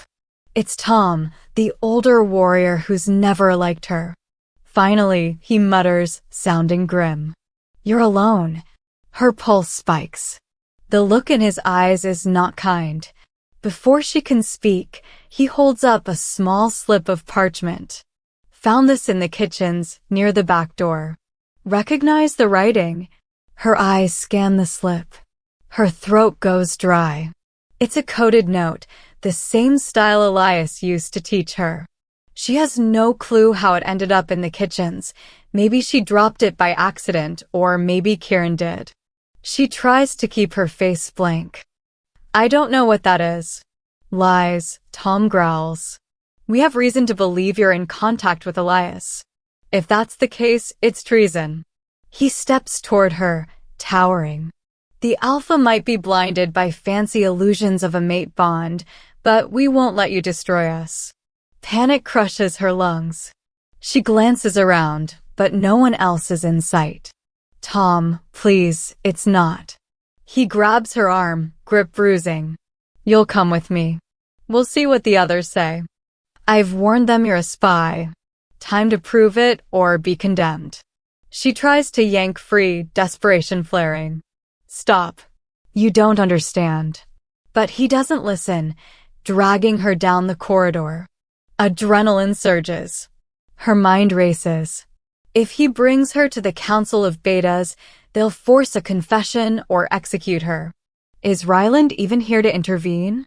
She struggles, but Tom's hold is iron strong. They emerge into a small courtyard near the fortress's west wing. Soren stands there with two other warriors. Their expressions darken at the sight of her. She sees Nessa off to the side, arms folded, her face stony. She's been receiving coded messages, Tom declares, brandishing the scrap of parchment. She denies it, but can't explain. Seraphina's heart pounds, words tangling on her tongue. There must be a mistake, she croaks, even as she realizes it's useless. The condemnation in their eyes is clear. They don't want an explanation.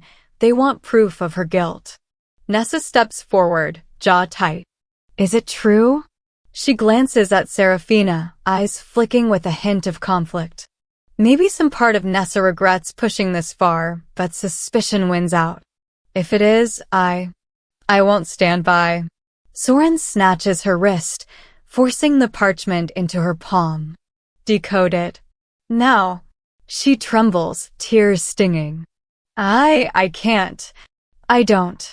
Tom snarls, enough. He wrenches her away, backing her against a wall. She yelps at the sudden force. The others close in. It's claustrophobic, a circle of wolves who've decided she's the enemy. She tries to twist free, but Tom slams a forearm across her collarbone, pinning her. Fear explodes in her chest. I'll do it, she chokes out, mind spinning with panic. She thinks to invent a cover story, but no words come. The moment she agrees, they'll know the code is real. But if she refuses, they'll kill her for sure. In a flash, Nessa's eyes widen. We can't just kill her, she mutters, maybe the last shred of decency shining through. But Soren steps forward, face grim. She's compromised the Alpha. For that, the sentence is death. The only reason we hesitate is because of the Alpha's claim. He glances around. He's not here to defend her. So we do this ourselves. Seraphina's heartbeat thunders. She can't breathe. She's pinned, outnumbered. This is it. Her cover is cracked wide open. In a swirl of despair, she hears a distant clamor of footsteps. A familiar voice breaks through the tension. Stop. Ryland storms into the courtyard, eyes blazing, flanked by 2 warriors. Relief and terror flood Seraphina simultaneously. He's here, but will he side with them or her? Tom stiffens but doesn't release her, though he eases the pressure a fraction. Alpha, he grits out, we caught her with a coded message. Ryland's gaze flicks to Seraphina, pinned against the wall. Her eyes brim with tears. For a painful moment, his face twists with confusion, betrayal, raw anger. Then he barks at the warriors, let her go. Now. Soren tries to protest, Alpha. She. Let. Her. Go, Ryland snarls, wolfish command lacing every syllable. Tom and Soren begrudgingly step back, releasing Seraphina. She staggers, pressing a hand to her chest where the rough stone scraped her skin. Her entire body shakes. Ryland's presence is a maelstrom of fury, swirling around him like a tangible aura. She glances at Nessa, who looks torn, uncertain whether to stand by the Alpha or by her fellow betas. Ryland's voice rings through the courtyard, echoing off the walls. Someone explain. Now. Soren thrusts the parchment forward, face red with anger. We found this. It's coded. She denies knowledge, but we have reason to believe she's feeding info to Elias. The footprints in the armory, the whispers that she's stalling the bond. It all lines up. Ryland's jaw clenches so tight she can almost see the veins in his neck. He reads the slip, though presumably he can't decipher it. His eyes darken with each heartbeat. Then he looks at her. In that single glance, she sees heartbreak, rage, confusion all warring behind his irises. Seraphina, he breathes. Is it true? She opens her mouth, but no sound emerges. The entire world narrows to this moment. She's face to face with the Alpha who pledged to protect her, the Alpha she might have begun to love, and the pack that wants her blood. Her secrets are laid bare. She feels tears streak her cheeks, raw terror clawing at her throat. Yes, a voice says. It's hers, trembling. She can't keep lying. Not with a ring of hostile wolves ready to tear her apart. Elias forced me. Kieran's life is at stake. I had no choice. Her words tumble out, half sob, half confession. But I swear I never wanted to harm you. She can't meet Ryland's gaze now. She can't bear the betrayal there. A stunned silence grips the courtyard. Tom curses, stepping forward, but Ryland lifts a hand in a curt command, halting any immediate violence. She dares to look at him. His face is pale with fury and heartbreak. The slip of parchment flutters in his hand. "Lock her up," he says finally, voice hollow. "I need time to decide her fate." And the coldness that slides over his features breaks her last shred of hope. She allows herself to be taken by the guards, numb with despair. She doesn't resist as they drag her into the fortress's lower cells. Doors slam behind her, the clang of iron sealing the darkness. That clang echoes the finality of her betrayal. She's lost Kieran, lost Ryland's trust, lost everything. Curled on the damp floor, she squeezes her eyes shut, tears rolling over her cheeks. Even if Ryland lets her live, the damage is done. Love and loyalty have collapsed into ruin, and she's helpless to stop the avalanche of consequences that will soon follow. Seraphina feels the dread pooling in her stomach long before she steps into Elias's den. The air is thick and smells like damp stone. Torches flicker along the narrow walls. She can't stop trembling. She knows he's furious. She knows she has failed him. And still, she cannot bring herself to do what he demands. Elias stands at the far end of the chamber. He looks bigger than she remembers, his dark hair pulled back, his eyes two cold slits. There are new scars on his arms, fresh cuts that make him look even fiercer. At the sight of her, he smiles, but it's an ugly grin. "You dare show your face," he says. His voice scrapes along her nerves. "I gave you one job. Infiltrate Ryland's pack. Destroy him from the inside. And yet you have done nothing." Seraphina swallows hard. She feels the sting of tears but keeps them in check. "It's not as simple as you think. His pack is strong. His warriors." "Enough." Elias slams a hand on the wooden table. His eyes flare with rage. "You have grown soft. You think I don't see it? You waste your time in Ryland's domain, playing mate while Kieran rots in my cells." Her heart squeezes at the mention of Kieran. Her dear friend. Her past love. The reason she ever followed Elias's cruel plan. "Please," she says, voice shaking. "Let Kieran go. Let me handle Ryland my own way." "Your own way?" Elias sneers. He takes a slow step toward her. "Your way is too slow. I smell your hesitation. You have taken up arms beside Ryland, haven't you? Practicing with his wolves like you belong there. You sicken me." Seraphina wants to deny it. But it would be a lie. She has grown close to Ryland, whether she meant to or not. She remembers the first time she saw kindness in his eyes, the first time his voice held gentle concern instead of suspicion. She feels a pang of guilt, knowing it is all tangled up with her past loyalties. Elias leans in, breath hot against her face. "Poison him. That's your final mission. Slip it into his drink. If you do not, I will kill Kieran with my own hands. And then," he growls, "I will come for you." She sucks in a shaky breath. The thought of turning on Ryland, of seeing him collapse from poison, makes her stomach twist. "I won't," she whispers, voice trembling. Elias's eyes blaze. "You refuse me?" She nods, tears burning her eyes. She can't do it. She can't murder the man she has learned to care about. Elias roars, then backhands her across the cheek. The impact sends her stumbling into the wall. Pain flares as she feels blood on her lip. "You dare defy me." Elias lunges, fists clenched. He strikes her again, a brutal hit to her ribs. The air whooshes from her lungs.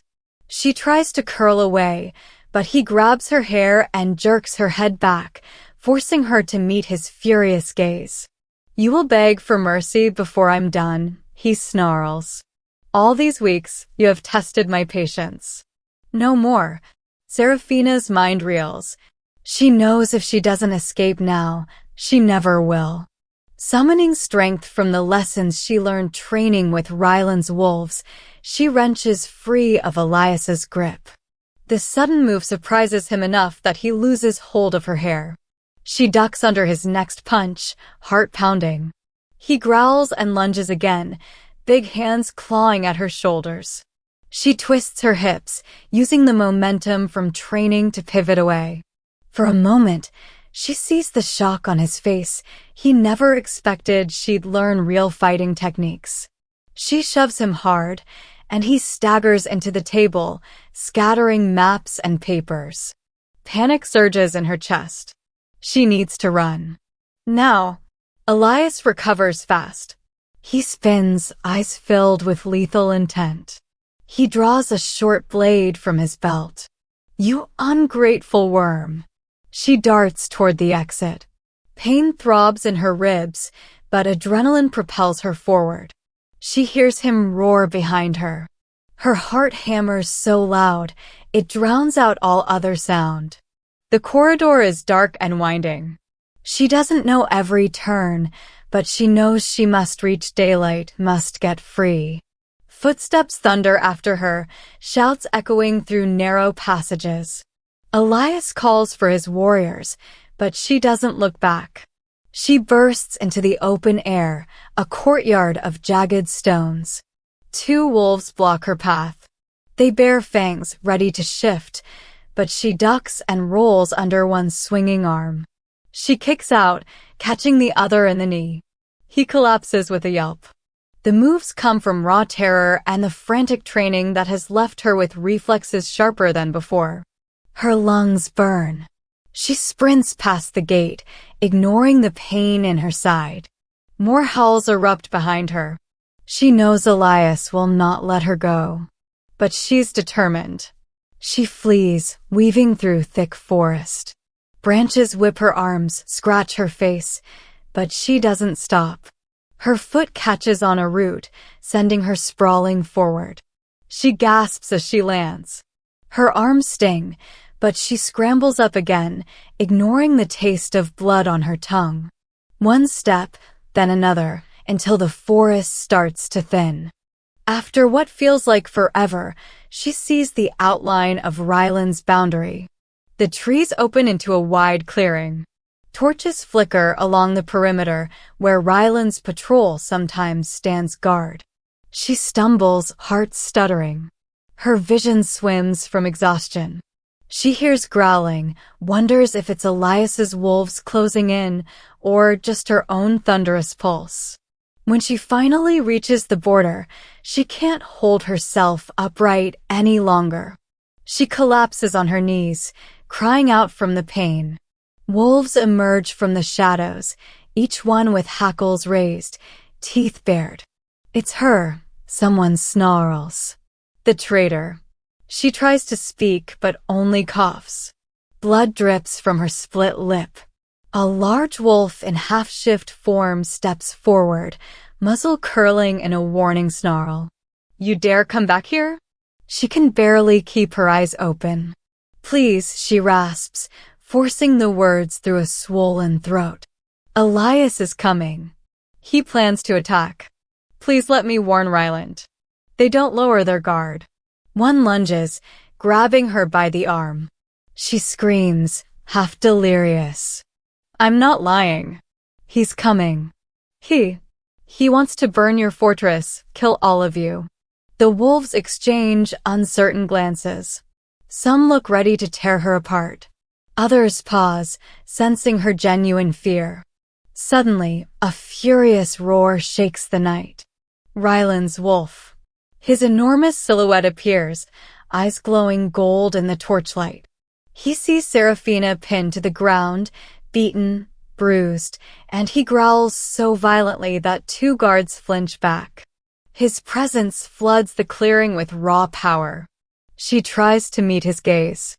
She trembles like a leaf, tears slipping down her cheeks. "Elias is on his way. He wants me to poison you, but I refused." Her voice cracks. "Please, let me fight with you.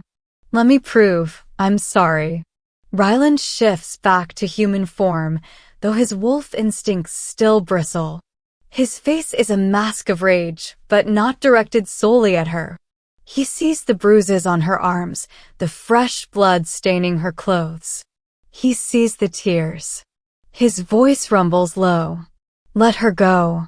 One of the wolves protests. Alpha, she betrayed us. Let her go, Ryland repeats, stepping forward. Slowly, the guard loosens his grip. Seraphina sags against the ground, sobbing from the pain. She doesn't know if Ryland will kill her himself. She only knows she can't stand. Every inch of her aches. Ryland kneels beside her, ignoring the hostile looks of his wolves. He tilts her chin, forcing her to meet his eyes. She expects anger or contempt. Instead, she sees something like heartbreak. You said Elias is coming? She nods, swallowing the lump in her throat. Yes, he has a whole force. Some are likely waiting just beyond the trees. He told me I had one last chance to kill you. Her lip quivers. I couldn't do it. Ryland says nothing for a few beats. The silence stretches, filled only by her ragged breathing. Then he stands, lifting her in his arms as though she weighs nothing. Gather the warriors, he shouts to his betas. If Elias is bold enough to come here, we'll meet him. The pack explodes into motion, wolves scattering to arm themselves. Seraphina feels dizzy. Ryland cradles her close, his wolfish growl rumbling in his chest like distant thunder. She can't read him. She can't tell if he's still deciding to punish her after this. All she knows is that he's carrying her away from the boundary, away from the stunned guards who look torn about letting her back in. They reach the courtyard. Torches flare, wolves shift, weapons clank. The entire pack is on high alert. Ryland sets Seraphina on her feet near a small outbuilding. Stay, he orders. You're hurt. But she shakes her head, dizzy with exhaustion. She braces herself against his arm. I can fight, she says. I owe you that much. He scowls, torn between wanting to protect her and not trusting her.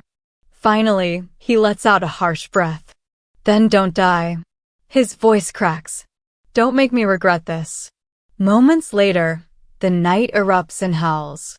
Elias's warriors flood through the trees, snarls and shouts echoing under the moonlit sky. Torches flicker, swords glint, claws tear the ground.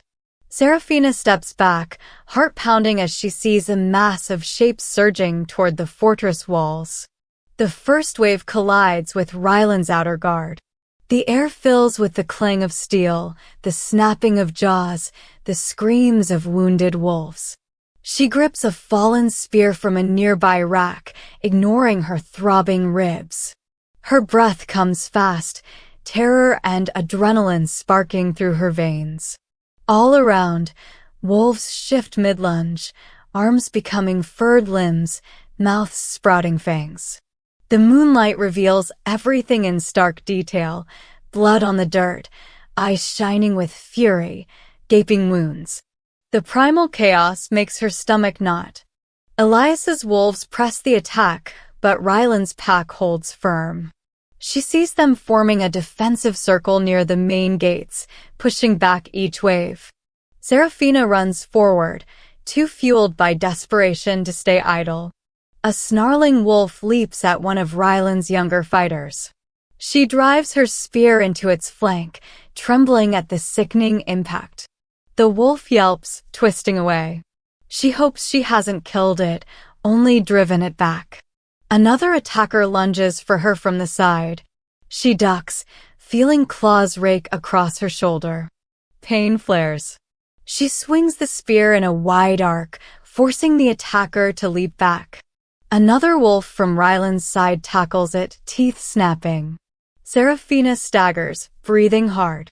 She glances up to see if anyone else needs help. Shapes blur around her.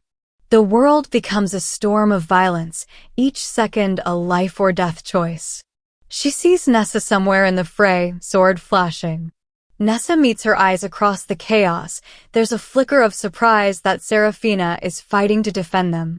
Then Nessa slashes downward, ending a rival wolf's charge, and disappears into the next wave. Seraphina pushes on, blood pounding in her ears. At the heart of the courtyard, Ryland's roar pierces the night. Her head whips around. She spots him locked in brutal combat with two of Elias's strongest wolves. They shift again and again, half beast, half man, an echo of unstoppable fury. Ryland breaks one attacker's neck with a sickening crack, then whirls on the second. The speed and power of his movements take Seraphina's breath away. He's unstoppable. Yet the savage light in his eyes is frightening too. Before Seraphina can help, another giant figure emerges from the darkness. Elias. He steps over a fallen warrior, eyes fixed on Ryland. His mouth twists in a sneer. "So here you are," he growls, voice carrying over the din, the great alpha who thinks love is strength. Ryland's chest heaves, wolf's eyes gleaming gold. "You made a mistake coming here," he snarls back.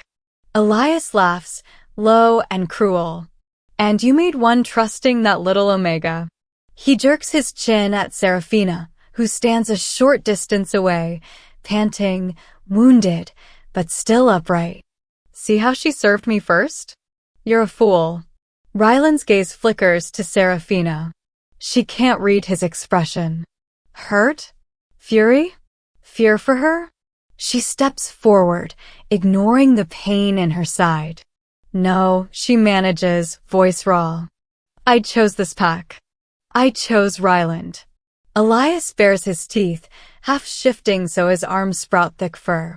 Claws grow from his fingertips. He launches himself at Ryland with a furious roar. The two alphas collide in a thunderous crash, grappling for dominance. Their forms blur between man and wolf, each aiming for the other's throat. The courtyard around them continues to swirl with violence, but this fight feels like the true heart of it. Seraphina staggers, uncertain if she should intervene. Then Elias gains the upper hand for a moment, slamming Ryland against the fortress wall. Stone cracks behind him, and Ryland groans. Elias roars in triumph. She sees the madness in Elias's eyes, how he intends to tear Ryland apart. Her instincts scream at her to act. Ignoring the pain in her arm, she rushes forward. Ryland manages to shove Elias off, but the rival alpha spins, spotting Seraphina. A cold grin splits his face. "You think you can fight me?" he taunts. "You're mine to command." He lunges, claws outstretched. Her mind flashes to all the cruelty he inflicted, all the times he threatened Kieran, forced her to lie, beat her when she refused to kill Ryland. Rage burns through her fear. She ducks under his slash, bringing up her spear. He bats it aside with a snarl and grabs her throat, squeezing until she chokes. Tears blur her vision as she tries to kick free. But in that moment, she spots a silver blade glinting on a fallen warrior's belt. She jerks to the side, manages to tear free from Elias's grip for half a second, and seizes the blade. He snatches at her wrist, but she grits her teeth and plunges the silver into his torso, burying it deep. He staggers, eyes wide in shock. A ragged snarl leaves his throat, blood bubbling at his lips. She gasps, stumbling back. Her hand trembles on the hilt. She sees him reel, sees the fury twisting into confusion. For a breath, everything slows. Then Ryland appears at Elias's flank, shifting fully into his monstrous wolf form. He clamps powerful jaws around Elias's neck. Elias tries to roar, but it's cut short. With a savage twist, Ryland snaps Elias's spine. The rival alpha collapses in a lifeless heap. For an instant, total silence grips the courtyard. Then the fighting stops all at once. Elias's warriors, seeing their leader fall, either flee or fall to their knees. Ryland's pack stands victorious, panting, wounded, but alive. Seraphina drops to her knees, tears mingling with the blood and dirt on her skin. She stares at Elias's body in shock. It's over. The man who tormented her, who threatened Kieran, who forced her into betrayal, he's gone. Ryland shifts back to human form, breathing heavily. His torso is slick with sweat and blood, some of it likely his own. He stares at Elias's corpse, then glances at Seraphina. Their eyes lock. She sees heartbreak and rage swirl together. She sees relief that the final threat is vanquished. Around them, the pack secures the courtyard. The last few of Elias's warriors throw down their weapons or limp away. Moonlight paints the scene in a pale glow, revealing the many injuries, the exhaustion in every trembling limb. A hush settles, broken only by ragged breathing and the groans of the wounded. Seraphina remains kneeling, tears dripping off her chin. She can't seem to move. Ryland steps toward her, each step heavy with fatigue. When he reaches her, she waits for him to condemn her. She can still taste her guilt, her betrayal. But he drops to his knees too, his hand lifting to touch her cheek, wiping away grime and blood. She flinches at first, expecting anger. Instead, he exhales, chest heaving. You came back, he whispers, voice raw. You fought for us. She tries to speak, but nothing emerges. The weight of her crimes looms. She shakes her head, tears burning her eyes. I'm sorry, she finally manages. I wanted to save your pack, to show that I'm not his pawn anymore. He presses his forehead to hers. For a heartbeat, they remain still, surrounded by the aftermath of war. We'll talk, he says softly. But first, you need healing. And we have to see to our wounded. She nods, chest tight with emotion. Warriors converge, some staring at Seraphina with confusion or lingering hostility. Others seem to notice how she risked her life, how she stabbed Elias. She sees in their eyes the beginning of acceptance, or at least grudging respect. The next hours pass in a blur. Wolves carry off the injured. Nessa barks orders. Tom helps gather the dead, face grim. Soren stands guard, eyes cold but less hostile than before. Seraphina helps where she can, though her body screams with pain. She tries to wrap bandages around injured wolves, tries to show them she means no harm. A few let her help. Others turn away with distrust, but no one attacks her outright. Eventually, dawn pushes away the night. The new day lightens the blood-stained ground. Ryland calls a gathering in the courtyard, though only the stronger warriors can stand. Others watch from the steps or windows. Seraphina stands off to the side, her arm bound to her torso to ease the pain in her ribs. Her face is swollen, bruised, but she keeps her head high. Ryland paces in front of his battered pack. He speaks in a low voice, calling out to those who fought bravely, honoring the dead. Then his gaze lands on Seraphina. Tension ripples through the crowd. She feels their stares like knives. Her heart pounds. We have decisions to make, Ryland says. Elias is gone. His pack is scattered. The threat that loomed over us is finished. But the question remains, what do we do with Seraphina? A murmur sweeps the wolves. Some voices call for punishment, referencing her betrayal. Others point out she saved many lives last night. She set aside her mission to poison Ryland. She fought at their side. Ryland lifts a hand to silence them. Seraphina lied to me, he says, voice tight with old hurt. She lied to all of us. He looks at her, and she can see how it pains him to speak. Yet, she also refused Elias. She returned. She warned us of the attack. She risked her own life. He breathes, glancing over his pack. What justice do we seek? The silence deepens. Seraphina steps forward, legs shaking. Her voice trembles. I will accept any punishment, she says. Elias forced me to spy, but I still made the choice to deceive you. If you wish to cast me out, I understand. No one speaks. Then Nessa clears her throat. She fought beside us. That has to count for something. Soren shifts uncomfortably, then nods. Even Tom lowers his gaze, begrudging acceptance in his posture. Ryland's eyes are locked on Seraphina. She sees the conflict there. She remembers the first night in his chamber, the kindness in his words, the raw betrayal that followed. The tension crushes her lungs. Finally, Ryland exhales, shoulders sagging. I won't kill her, he says, voice calmer. And I won't let fear decide for us. I will give her a choice. He turns to Seraphina. You can leave. Walk away and never return. No one will hunt you. You'll be free. Or, she clutches at her bandaged arm, tears already forming. She knows what the alternative is. He steps closer, gazing down at her. Or you can stay and complete the mate bond. By your choice, not by a forced mission. If you do, I accept you as my Luna. My pack will honor that. A hush falls. Seraphina's throat closes. The mate bond. Something she's dodged for so long, unsure if she deserved it, unsure if she could face Ryland's gaze. She shakes, tears sliding silently down her cheeks. She thinks of Kieran, the boy who once held her heart. She thinks of the guilt that swamped her.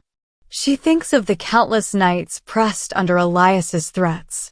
But she also thinks of Ryland's unwavering gaze, his rare smiles, the flicker of hope she felt every time he believed in her.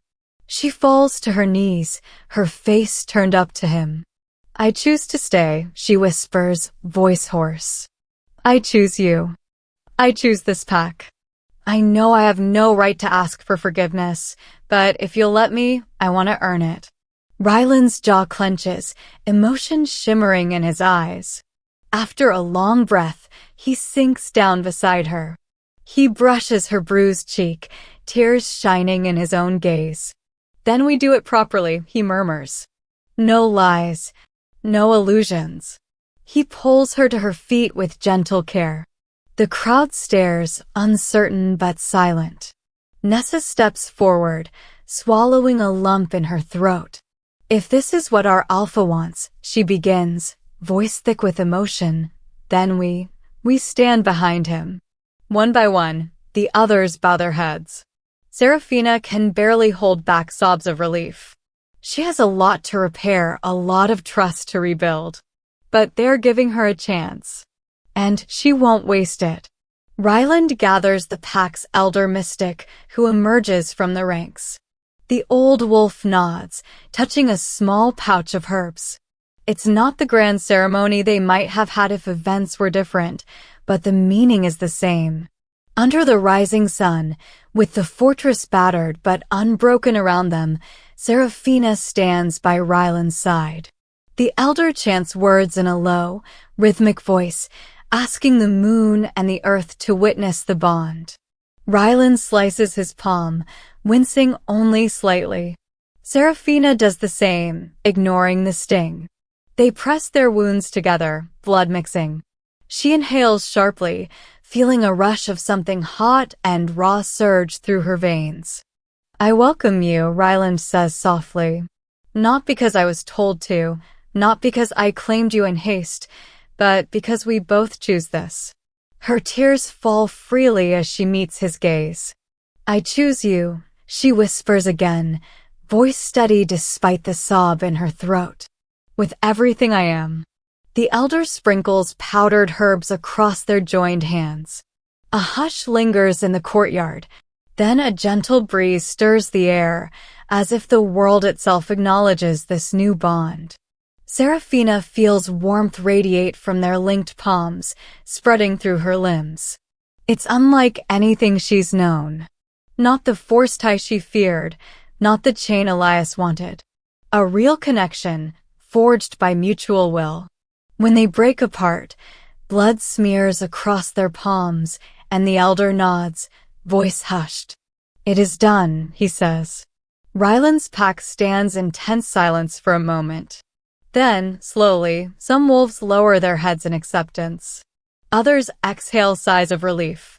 Nessa meets Seraphina's eyes, a shadow of a nod.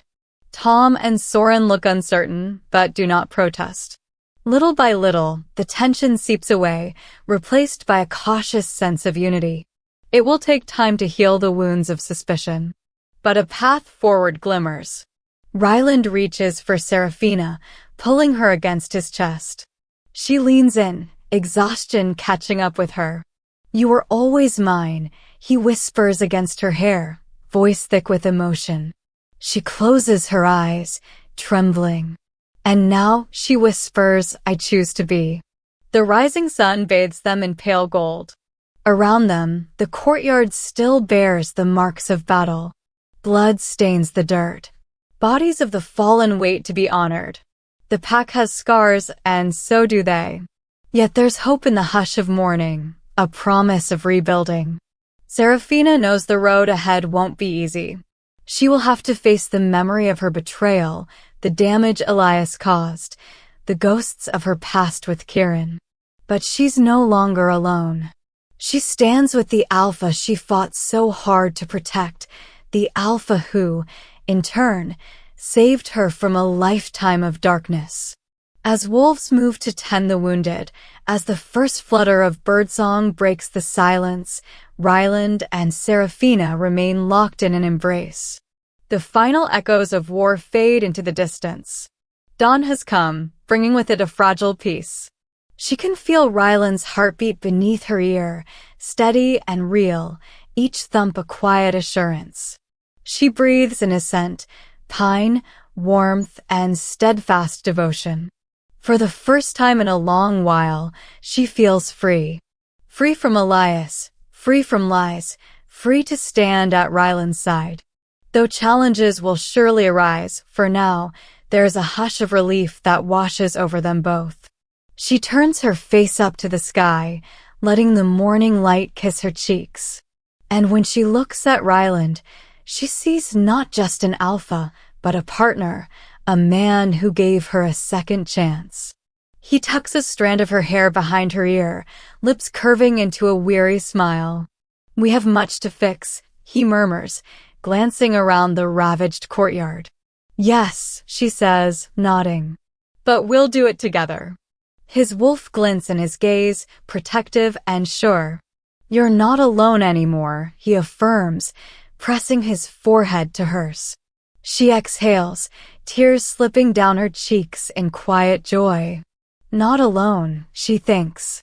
Not a spy, not a pawn, but a Luna by choice. The bond that pulses in her veins feels like a living thing, bright and untamed, binding them in ways deeper than blood. She closes her eyes, letting the warmth of that bond fill her chest. Outside the fortress walls, the world might remain dangerous, with threats lurking in shadows. But inside this battered yard, they stand as one. She thinks of the final words they shared and feels the echo of them flutter in her heart. "You were always mine. And now I choose to be." The dawn light intensifies, painting the stones and the broken ground with shades of gold and rose. A new day begins for Ryland's pack, for Seraphina, and for whatever future they will build, united, strong, and guided by love instead of fear.